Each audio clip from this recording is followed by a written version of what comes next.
In this series, we address frequent topics that most managers and business leaders struggle with. We offer new perspectives and tips to help you test alternative behaviors or identify more productive paths to tackle your challenges. Welcome to Conversations with Grooa. Today we are talking about how to make change less hard. I'm Elena Di Girolamo and I will be talking with Laura Lozza. Hello. Hi Laura.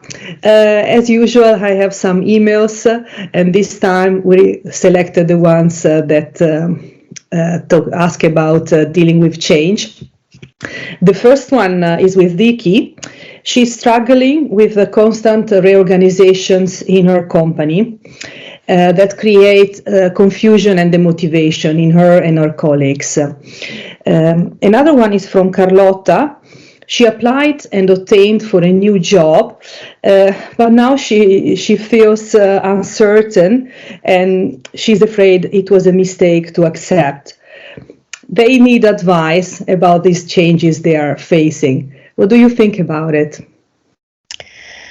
Yes, I hear the pain through the requests. Of course, my first general observation is that change is hard, it's challenging, and change is also exciting and fun and the place where we grow, we learn. Life is a constant change. We change all of the time. And think about the fact that even when we want to have fun and we play, we actually look for the challenges of change. We want to move a different level. We want to learn some new skills. We want to play chess and learn a new strategy. We want to play tennis and get to a next level. Having fun, it's not to go and watch the same movie on and on again. We want something new all of the time, and sometimes we don't.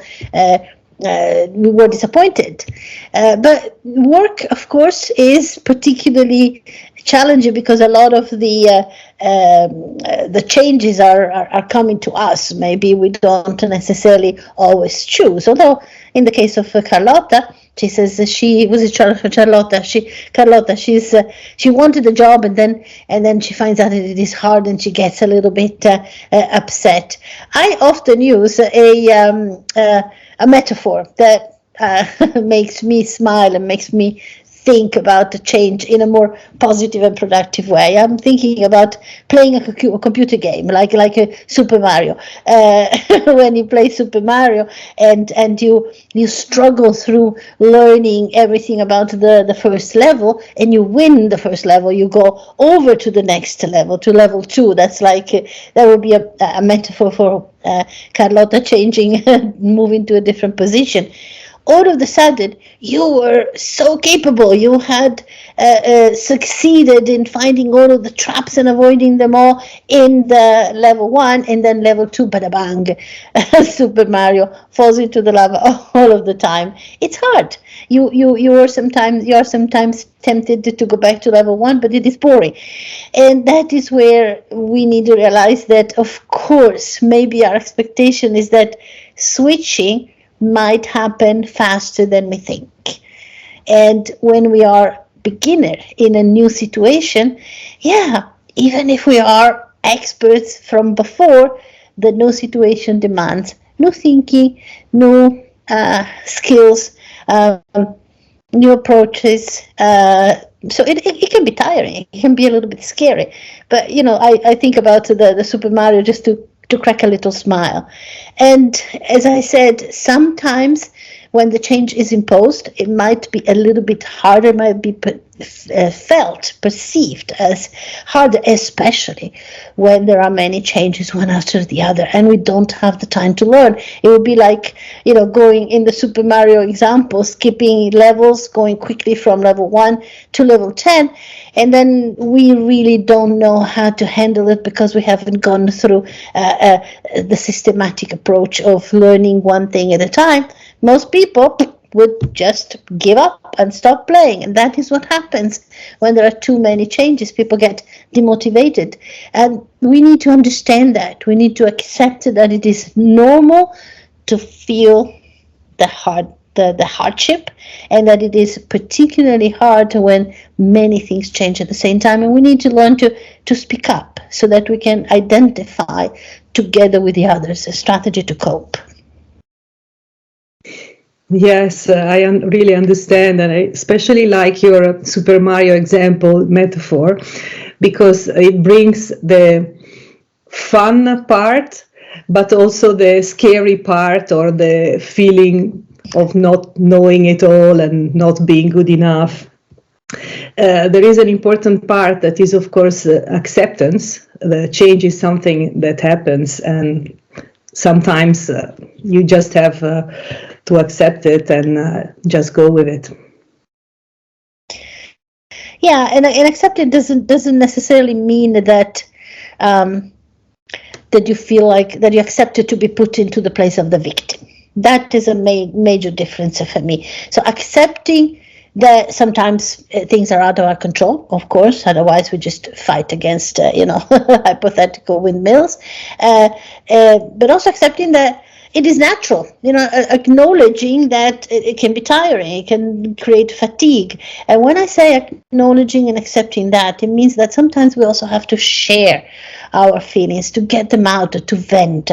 And that is something that very often in organizational changes, in management, is underestimated. The need of people to just blurt out their concerns, their doubts, their dissatisfactions. Let them talk, invite people to talk, share your doubts as well, engage into this dialogue. It's better to just say it, oh my gosh, so many changes, oh, this is going to be difficult, I'm afraid, I'm anxious, rather than to keep it all inside, to mull over, and then just to continue to feel resistance, to feel like the victim. That is no fun at all. Again, I have another metaphor. I have a little anecdote, actually, something that happened to me in a situation that I often share as an example. When I changed my car from a really old, almost a wreck car, to something that was very modern and fully accessorized, and I was really happy.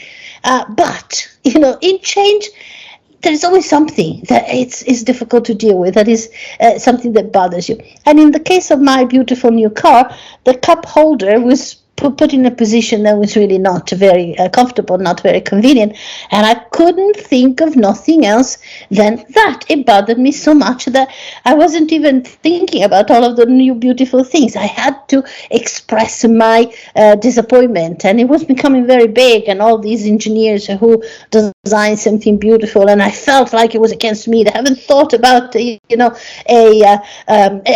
middle-aged plump lady. They do something that is not convenient, etc. And I had to tell, and I had to talk about it. And I remember that I was disappointed of some of the reactions that I was encountering in people. There was the type of person who would just try to ignore me, didn't want to listen, didn't want to hear that. My husband was one of them, but okay. And then there were two classical types of reactions. One was the one that I call trying to resell me the car, the person who would say, oh, but think about all of the positive things. Yeah, I know about the positive things. I've spent the money for all of that. But I still want to talk about the problem with the new car. And then there was the solution finder, the one who wanted to solve things for me, the one who was saying, well, there isn't an adapter that you can find online. And again, I was getting irritated. I don't want you to find a solution for me. I want you to listen. And then finally, there was someone who would be able to say, oh, I understand you so well. Isn't it crazy how these small things can destroy a good experience? It happens to me all of the time. I focus on that little thing that destroys the whole experience.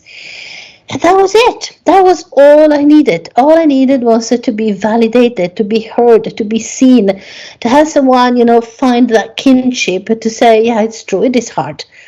And then, obviously, I could just overcome. I was no longer a victim. I could say, yeah, but I'm also very happy about the new beautiful car, all of the other great accessories. And by the way, I have already found an adapter online. I became resourceful. I could find my own solutions because I had the time to to share. So sharing is also an important part of it. We cannot just accept it as victims and move on. We need that moment of validation.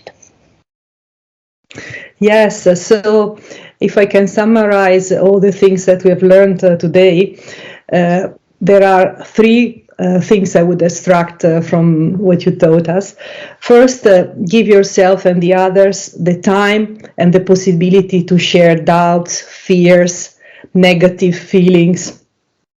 Secondly, connect with the purpose. Why is this change happening? Where are we going to?